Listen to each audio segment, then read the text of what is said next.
नमस्कार, स्वागत है आप सभी का। आप देख रहे हैं एनएमएफ न्यूज। आपके साथ मैं हूं नम्रता चौधरी।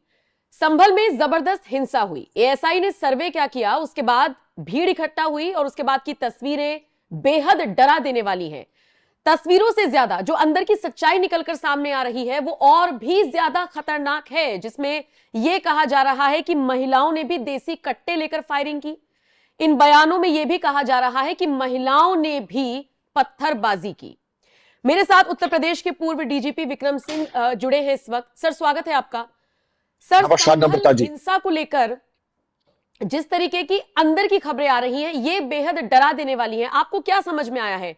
कौन थे वो लोग, किसने हिंसा की? क्योंकि स्थानीय लोग तो कह रहे हैं कि हमारे लोग थे ही नहीं, यहाँ आसपास के लोग नहीं थे। नम्रता जी, ये बिल्कुल एक्सपेक्टेड लाइंस के ऊपर ये घटनाक्रम हुआ, अत्यंत दुर्भाग्यपूर्ण। स्मरण रहे कि संभल जिला पुराने जिला मुरादाबाद का एक भाग था और वहां पर शाही जामा मस्जिद का एक स्ट्रक्चर है। बताया जाता है कि 1529 में बाबर के जो बाबरनामा उनकी आत्मकथा है उसमें लिखा था कि वहां पे हरिहर मंदिर था, उसको तोड़ करके ये जामा मस्जिद बनाई गई थी। और इसको आर्कियोलॉजिकल सर्वे के सर अलेक्जेंडर कनिंघम ने 1880 के लगभग ये कहा था कि हाँ, यहाँ पर पुराने मंदिर होने के अवशेष कुछ मिले थे। 1924 तक ये एएसआई के कब्जे में था। उसके बाद किन परिस्थितियों में ये शाही जामा मस्जिद एएसआई के कब्जे से बाहर हो गई। अब हम आते हैं वर्तमान घटनाक्रम पे। लोग न्यायालय गए, उन्होंने कहा कि हम इसके बारे में पुरातत्व विभाग के द्वारा और हमारे द्वारा इसकी अनुसंधान होना चाहिए और जांच होनी चाहिए कि क्या पहले ये मंदिर था या नहीं था। कोर्ट ने ऑर्डर दे दिया, एक कमीशन बना दिया और कोर्ट ने एक कमिश्नर अपॉइंट किया जो उनके एडवोकेट थे, रमेश राघव जी। और आपने देखा होगा कि जैसे ज्ञानवापी में गए थे विष्णु शंकर जैन जी और दूसरे उनके सुपुत्र हरिशंकर जैन उनके पिताजी हाँ जी। और विष्णु शंकर जैन उनके पुत्र। तो उनके माध्यम से ये दिया गया, न्यायालय ने आदेश दे दिया। 19 तारीख को जाकर के कमीशन ने सुचारू रूप से उसका सर्वे किया, कहीं कोई दिक्कत नहीं हुई।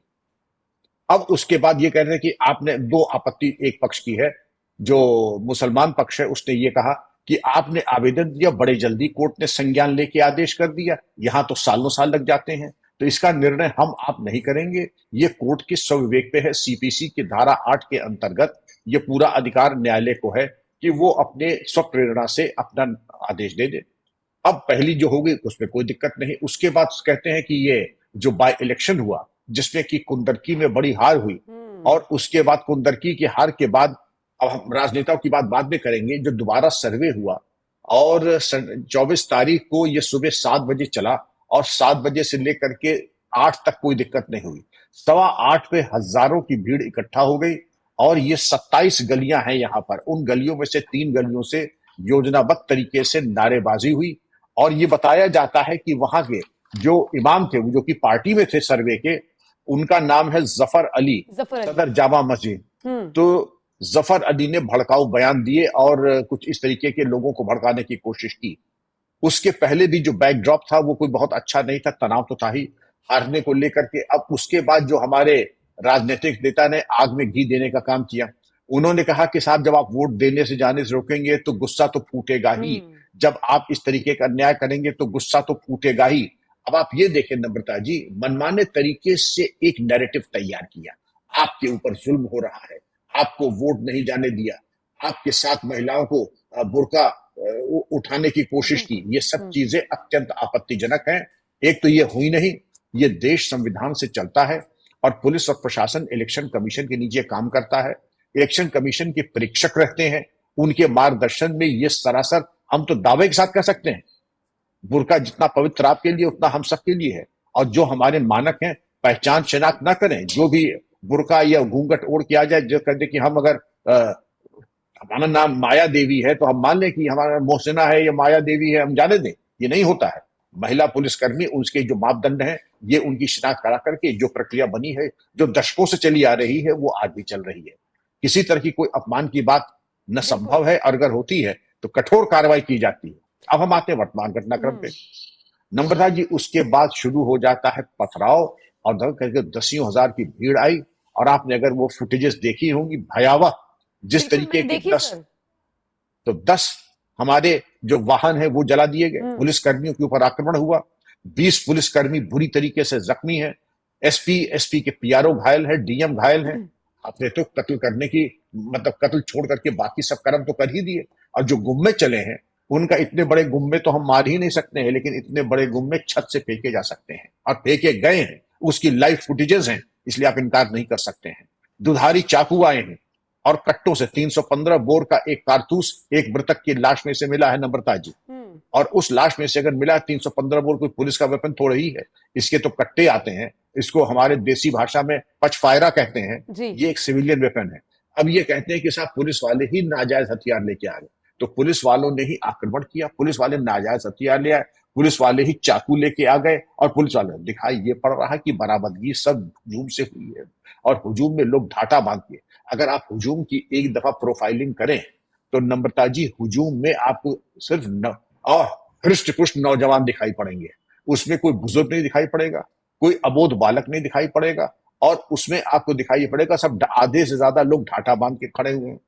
तैयारी से आप आए थे, आप तैयारी करके आए थे, मुंह में ढाटा क्यों बांधा आपने, अपनी शिनाख्त क्यों? अब उनकी जानकारी के लिए और आपकी जानकारी के लिए मैं बता दूं, ये 1990 की पुलिस नहीं है जब मैं वहां डीआईजी था संभल मुरादाबाद में। ये आज की पुलिस है।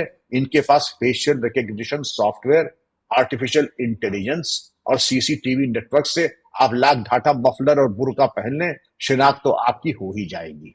शिनाख्त हो जाएगी, कोई इसमें बचने के रास्ते नहीं है। और अब जो टेक्नोलॉजी का इस्तेमाल हो रहा है, ड्रोन्स के जरिए छतों की सर्वे हो रहा है कि अगर आपने पेट्रोल बम रखे थे जो कि पहले रखे थे, आपने ईंट पत्थर गुम्मे रखे थे जो कि आपने रखे थे जो फेंके गए, तो उसकी तो कार्रवाई होगी ही। अब इसके जरिए एसएसपी इसकी जांच करा रहे हैं। अनुज चौधरी जो डिप्टी एसपी, उसको गंभीर चोटें आई, आपने देखा होगा, उसकी पतलून पूरी तरीके से खून से रंगी हुई है कि अनुज चौधरी के करोड़ों की संपत्ति है। अरे अब संपत्ति जब होगी तो आप शिकायत कीजिए, सदरता विभाग उसकी जांच कर लेगा। लेकिन ये कोई तौर तरीका नहीं कि आप पत्थर बरसाएं। आप न्यायालय के ऊपर, नम्रता जी, आप न्यायालय के ऊपर जी। एक गौर करने वाली बात सर ये भी है कि अभी तो सिर्फ सर्वे हुआ और तब इतनी हिंसा हुई। मान लीजिए अगर सारी चीजें सच निकली आई जो हिंदू पक्ष दावा कर रहा है, तो क्या ये हमें ट्रेलर दिखाने की कोशिश की गई है? देखिए किसके मन में क्या है कि अफीमची अफीमची क्या क्या कर ले, लेकिन आपको ये एहसास होना चाहिए, ये देश पहले तो संविधान का ताबीज बना के चौराहे चौराहे के घूम रहे थे, लेकिन जब संविधान के जरिए कोई न्यायालय आदेश करता है या संविधान के जरिए कोई व्यवस्था देता है, तो वो आप कहते नहीं नहीं ये हमें स्वीकार नहीं, हम तो अपने हिसाब से चलेंगे। ये बिल्कुल स्वीकार नहीं है। और जहां देश में कानून है, हमारी पैरामिलिट्री फोर्सेस है, पुलिस है, जो संवैधानिक और जनता की ताकत है, उसके भरोसे पर आप ये कह सकती है। ये खलील, वो जमाने चले गए जब खलील खां फाख्ते उड़ाते थे, अब वो जमाने चले गए। कानून के अंतर्गत मर्यादा में रहिए, वरना इसके भयावह दुष्परिणाम आपके लिए और आपके आने वाली संतानों के लिए हो सकते हैं। ऐसा कोई मौका न दीजिए कि पुलिस आपकी खिदमत करे। सर जफर अली तो कह रहे हैं कि पूरा का पूरा दंगा एसडीएम ने कराया, सीओ ने कराया, जबकि हेट स्पीच वो देते हुए पकड़े गए हैं। क्या वो भीड़ को जुटने से नहीं रोक सकते थे? क्या उनके खिलाफ अब कोई एक्शन नहीं लेना चाहिए सरकार को या पुलिस को? मुकदमा लिख गया है, जफर अली अरेस्ट हो गए हैं और जियाउर रहमान बर्क जो सांसद हैं, हाँ, वो उनके खिलाफ मुकदमा लिख गया है। 25 लोग गिरफ्तार हो गए हैं। बताया ये जाता है कि रासुका यानी नेशनल सिक्योरिटी एक्ट के अंतर्गत वो निरुद्ध किए जा सकते हैं। और सर बाकी मौलानाओं का क्या करें? हेट स्पीच तो उनकी अभी भी जारी है। जो भी हेट स्पीच दे रहा है उसकी सबकी रिकॉर्डिंग हो रही है और निश्चित मानिए ये सब होंगे गिरफ्तार। वातावरण को विषाक्त करने का अधिकार नम्रता जी किसी को नहीं है। अच्छा आप ये देखें, नैरेटिव देख लें, दंगा भड़काएं आप, मैं बात कर रहा हूं जफर अली की और लोगों की जिन्होंने, और आप दोष दें एसडीएम को, दोष दें आप सीओ को, दोष दें आप पुलिस को, दोष दें आप न्यायपालिका को, मतलब आपके अलावा सब दोषी हैं और आप बिल्कुल पाकीज़ा, बिल्कुल दूध के धुले हुए हैं। दुनिया देख रही है, आपका झूठ और नैरेटिव साफ पकड़ा गया। और आज की वीडियो रिकॉर्डिंग के बाद आप लोगों का भला हो कि आप लोगों ने एक एक चीज की वीडियो रिकॉर्डिंग करके ये दिखा दिया दुनिया को कि सच्चाई क्या है। इन लोगों ने भीड़ को कैसे उकसाया, पत्थर कैसे इकट्ठा किए, चाकू, बल्लम और इस तरीके के जो दो दुधारी चाकू और कट्टों का इस्तेमाल किया। अरे पोस्टमार्टम में तो ये आया है स्कॉर्चिंग, सिंजिंग, जिसका मतलब नाल सटा करके गोली चलाई। नाल सटा के गोली चलाई तो बदन में जो सिंजिंग और स्कॉर्चिंग होती है, जो जल जाता है गन पाउडर से, वो सब चीजें आई हैं। तो पुलिस ने तो सटा के मारा नहीं, ये तो आप ही ने मारा अनजाने में, घबराहट में, अदबदा करके। जो अनाड़ी होता है वो इस तरीके की हरकत करता है। पीछे वाले जो होते हैं, जो कट्टा चलाते हैं, जो चलाते हैं तो सामने वाला मर जाता है। इतना इनको आइडिया नहीं है। दूसरी चीज नम्रता जी, जो कट्टा बनता है समझते हैं अरे 315 बोर का हमने कट्टा खरीदा 25,000 का, लेकिन उसकी जो नाल होती है, जो उसमें स्ट्राइएशंस होते हैं, वो मशीनिंग के जरिए गनस्मिथ बनाता है। तो बंदूक की आप जहां गोली मारेंगे या मारेंगी तो सीधी जाएगी, लेकिन अच्छा। जब लोहार बनाता है तो आप मारिएगा बाएं वो जाएगी दाएं। तो हम्म। उन्होंने मारा कहीं कहीं पे निगाहें, कहीं पे निशाना मालूम पड़ते हैं। तो जब स्ट्राइएशंस गलत हो जाते हैं तो गोली सीधे नहीं चलती है, फिर गोली दाएं बाएं हो जाती है। वही हुआ इनके केस में। अनाड़ी के हाथ के बने कट्टे ले आए और चलाने का कोई सलीका नहीं, और मारा कहीं लगी कहीं।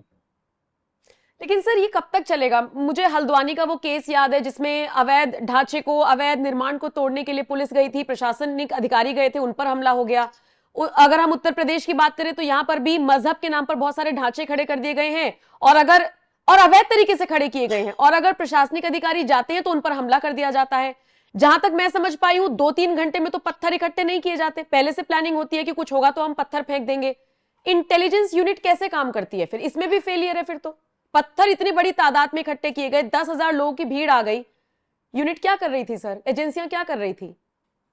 अच्छा सवाल। नम्रता जी, आपने जो हल्द्वानी की बात की, मोहल्ला बनभूलपुरा, और प्रमुख जो यहाँ पर काम जफर अली ने किया, वो वहां पर अब्दुल मलिक ने किया था। बिल्कुल। अब अब्दुल मलिक जेल गए, रासुका लगी, हम्म। उनका साम्राज्य कुर्क हो गया। बिल्कुल। यही हाल इनका भी होगा।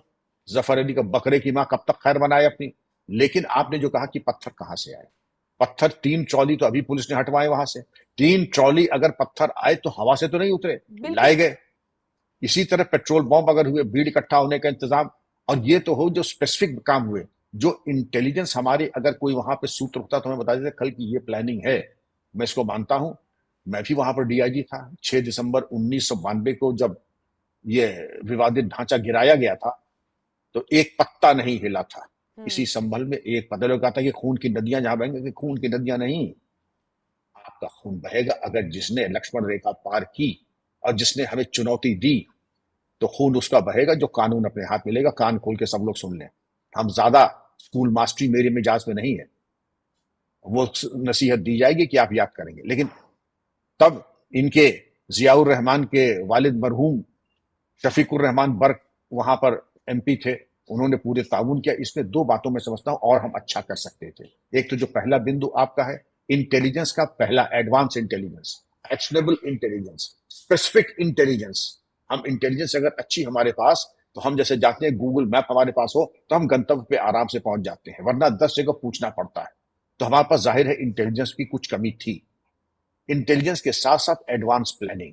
हर जिले में एक आंतरिक सुरक्षा योजना होती है, उसको कहते हैं इंटरनल सिक्योरिटी स्कीम। ऐसे हालात में हम पूरा रिहर्सल करके रखते हैं कि अगर बवाल होता है तो हम कहां पे जाएंगे, कौन कहां खड़ा होगा, कौन सा हथियार किसके पास होगा, अस्पताल में किसकी ड्यूटी होगी, और इमरजेंसी बैकअप क्या होगा।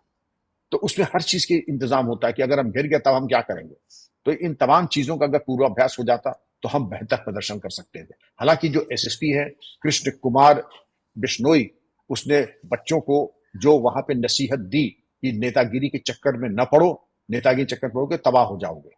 क्योंकि नम्रता जी, आपको मालूम होना चाहिए, हमारे थानों में, हिंदुस्तान के हर थाने में 6 बड़े महत्वपूर्ण रिकॉर्ड होते हैं। अगर एक बार किसी के ऊपर पुलिस रिकॉर्ड एफआईआर में आ गया तो हिस्ट्री शीट, एक्टिव लिस्ट, गुंडा रजिस्टर, रजिस्टर बदमाशान, सांप्रदायिक सूचना रजिस्टर, सांप्रदायिक गुंडा रजिस्टर, थाना अध्यक्ष गोपनीय डायरी, विलेज क्राइम नोटबुक, इसमें अगर नाम आ गया तो ताजिंदगी सरकारी नौकरी भूल जाइए, प्राइवेट नौकरी नहीं मिलेगी, बैंक से लोन नहीं मिल जाएगा, आप समाज में बिल्कुल परिष्कृत और अछूत हो जाएंगे। जब कभी वेरिफिकेशन होगा कि हाँ साहब, मालूम पड़ा कि बन्ने और भोंदू और कल्लू यहाँ बवाल हुआ था, यहाँ पर इन्होंने पथराव में इनका नाम प्रकाश में आया था और इनके ऊपर पुलिस ने कार्रवाई की थी। अब इस रिपोर्ट के बाद कौन आपको नौकरी देगा, सही। कौन आपको लोन देगा?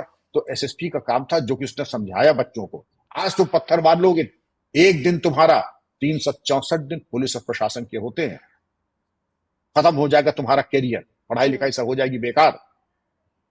सर, आप समझा रहे हैं या के बिश्नोई साहब ने समझाया, जितना उनको समझ में आया वो तो वही जाने, लेकिन मौके पर अगर पत्थरबाजी हो रही है और कोई पुलिस अधिकारी पिस्टल निकाल ले, तो अखिलेश यादव जैसे, उनका भी वीडियो क्रॉप करके, अखिलेश यादव जैसे नेता वीडियो क्रॉप करके माहौल बिगाड़ने की कोशिश करते हैं। याद होगा आपको, मैं मीरापुर की बात कर रही हूं। बहुत गैर जिम्मेदाराना बयान थे। और मैं इसके बारे में आ जाऊं, ये कह देना क्योंकि वोट नहीं देने दिया तो आक्रोश तो फूटेगा ही। ऐसे न्यायालय अगर आ जाए, बयान नंबर 2 जिसमें एक तो गोल्ड और एक सिल्वर मेडल की बात हम कर लें, अब किसको गोल्ड मेडल मिलेगा? ऐसे न्यायालय अगर आ जाए तो देश में आग लगा देंगे। देश में आग न्यायालय नहीं लगाएंगे, पुलिस नहीं लगाएंगे, ये आप ऐसे गैर जिम्मेदाराना बयान देने वाले राजनेता लगाएंगे, और लगा रहे हैं। हम्म। इसी बात की तो आपत्ति है। और इसमें जिन लोगों ने गैर जिम्मेदाराना बयान दिया है, मैं समझता हूं उनके बयानों की समीक्षा होनी चाहिए और उस पर पुलिस की कार्रवाई, कानूनी एक्शन होना चाहिए। यह मनमाने तरीके से, हमें पुलिस पे विश्वास नहीं, सुरक्षा पूरी पुलिस की ही चाहिए। हमें पुलिस पे विश्वास नहीं, जांच आपको पूरी पुलिस से ही चाहिए। ये मान के चलिए संयुक्त राष्ट्र से पुलिस आएगी न इजराइल से पुलिस आएगी, हमारी यही लोकल पुलिस ही आपकी सुरक्षा कर रही है। नमन कीजिए, धन्यवाद दीजिए। एक सवाल सर और ये भी है, क्योंकि मैं तो खुद ही उत्तर प्रदेश से आती हूँ, इसलिए मैं देख रही हूँ कि कैसे व्यवस्था बदली है, लेकिन एनकाउंटर या आपका बुलडोजर चलता है पूरी तरीके से, माफियाओं का साम्राज्य जो बसा बसाया था उसको पूरी तरीके से योगी सरकार ने ध्वस्त कर दिया। अपराधी गले में तख्ती डाल के पहुंच रहे हैं, जी हमें माफ कर दीजिए, मां की कसम खा रहे हैं कि अब से नहीं करेंगे। उस राज्य में, योगी राज में अगर फिर भी संभल जैसे हालात हैं, तो सर फिर तो सवाल उठते ही हैं कि कौन सी कानून व्यवस्था। नम्रता जी, 7 अक्टूबर पिछले वर्ष इजराइल में जहां सबसे सुरक्षित देश माना जाता है, अगर वहां हो सकता है, मैं ये नहीं कहता हूं कि घटनाएं नहीं होंगी। घटनाएं राम राज्य में भी होती थी, घटनाएं आज भी होती हैं, घटनाएं कभी भी हो सकती हैं, ये अभयदान नहीं। लेकिन घटना के बाद जिस तरीके से बीन बीन करके अपराधियों को पकड़ा जाता है, बुलडोजर चलता है, एनकाउंटर होते हैं, कार्रवाई होती है, तो वो तो होगा ही। अब उसके बाद पहले ये क्या था, एक तो कोई कार्रवाई नहीं होती थी, कार्रवाई हो जाती थी तो मुकदमे वापस ले लिए जाते थे। और ऐसे ही मामूली, मैं मामूली इनको भी नहीं कहूंगा, लेकिन जब राष्ट्र विरोधी तत्वों के चरमपंथियों के मुकदमे वापस हो जाते हैं, और जिनके घोषणा पत्र दिए है कि अगर बेगुनाह ऐसे नौजवानों के मुकदमे वापस लिए जाएंगे, तो आप क्या उम्मीद करती हैं? आप यकीन माने, घटनाएं रोकी खत्म नहीं की जा सकती हैं, रोकी की जा सकती हैं, कम की जा सकती हैं, और जो दोषी हैं, दंड के बिना राज्याधिकार नहीं चलता है। Certainty of punishment is the biggest deterrent of crime. Sir आपसे एक चीज और समझना चाहूंगी, आप तो फील्ड में रहे हैं, ऐसी स्थिति जब कभी होती है तो पुलिस अपना खाका कैसे तैयार करती है? क्योंकि आफ्टर ऑल इंसान तो आप लोग भी हैं, अपनी जान का डर लगा रहता होगा, तो पूरा खाका कैसे तैयार होता है कि यहां जाएंगे, ऐसे एक्शन लेंगे, ये स्थिति होगी तो ये कदम उठाएंगे, कैसे सारी चीजें मैनेज करते हैं आप लोग, करते थे? जैसे आप समाचार पढ़ करने पर आती हैं, तो जिसमें आदत में शुमार हो जाता है, हमें क्या करना तो सोचना नहीं, वो आदत है। जैसे अगर हमने किसी को देखा कि पत्थर के लिए उठा रहा है, तो फिर मैं अपने आप पिस्तौल पे हाथ आ जाता था और सेफ्टी कैच पीछे हो जाता था। उन्होंने अगर हाथ पीछे किया, पिस्तौल आगे, और ये सेवा जैसे होगी ना, च्यवनप्राश से लेकर के बाईपास सर्जरी तक, जैसा होगा मरीज वैसी होगा इलाज। तो उसमें तैयारी नहीं, दिमाग में खाका इतना तैयार रहता था। और राइट ड्रिल, अब तो मुझे रिटायर हुए भी 15 साल 14 साल हो रहा है, लेकिन आज पूछिए कि राइट ड्रिल क्या होती, मुझे कहिए वर्ड ऑफ कमांड। उसके 3 बार पहले चेतावनी दी जाती है, हर के पहले टीयर गैस के पहले चेतावनी, टीयर गैस के बाद वाटर कैनन, वाटर कैनन के बाद लाठी, लाठी के बाद रबर बुलेट, रबर बुलेट के बाद सॉलिड बुलेट। और ये कहा जाता है कि वाइटल पार्ट पे नहीं, कमर के नीचे। और उसकी वर्ड ऑफ कमांड क्या होता है, अब चौंकिएगा मत, चौंकिएगा मत, सामने बलवाई 50 गज, भाग जाओ भाग जाओ भाग जाओ, वरना तुम्हारे ऊपर गोली चला जाएगी। बलवाई नहीं भागते हैं, इशारा किया जाता है। और इशारा करके क्यों, कि जिससे कि लोग समझे ना किसने गोली चलाई है। Aim, fire. मुझे तो रिटायर हुए 15 साल हो रहे हैं ना, लेकिन मुझे सोचना नहीं पड़ता है, जहां पर जरूरत पड़ती है वहां पर उसका इस्तेमाल वही हो जाता है। और चैलेंज मेरा ये है, आपने तो गोली चलाई तो कहीं पे निगाहें, कहीं पे निशाना, और हम लोग जब गोली चलाते हैं तो आवाज से भी अगर सुन लेंगे तो गोली निशाने पे ही जाएगी। क्योंकि हम लोग फिर ये रील वील नहीं देखते थे ना, आज भी देखते हैं। जो काम करते हैं पूरे मनोयोग से करते हैं, तपस्या से करते हैं। पुलिस का काम कोई नौकरी नहीं, यह तपस्या है। इसीलिए आपने देखा कितने मवाली गुंडे आ जाते हैं, पुलिस पे भारी पड़ना किसी के लिए संभव नहीं है। वो क्यों? क्योंकि वो शौकिया कर रहे हैं, पुलिस तपस्या करती है, प्रशिक्षित है, अनुशासित होती है। बिल्कुल बिल्कुल, ये बात तो आपने सही कही।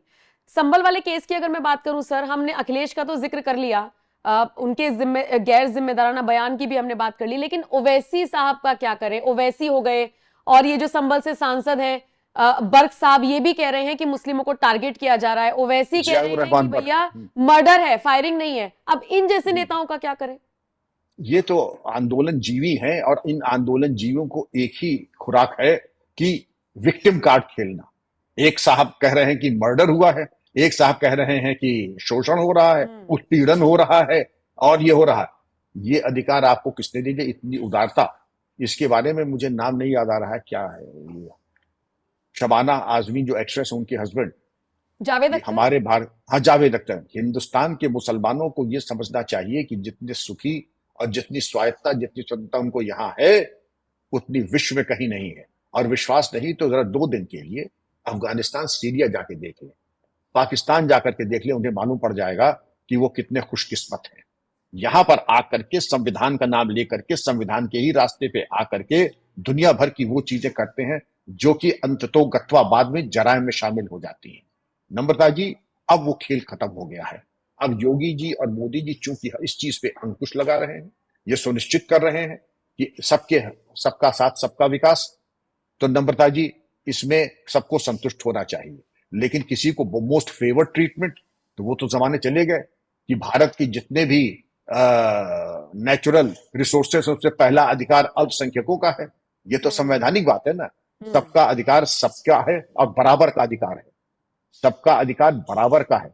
अल्पसंख्यकों का ठीक है, तो अल्पसंख्यकों अगर आप ये कहते पारसियों को भी देंगे, सिखों को भी देंगे, बौद्धों को भी देंगे, ईसाइयों को भी देंगे, तो वहां तो सबके मुंह में दही जम जाता है।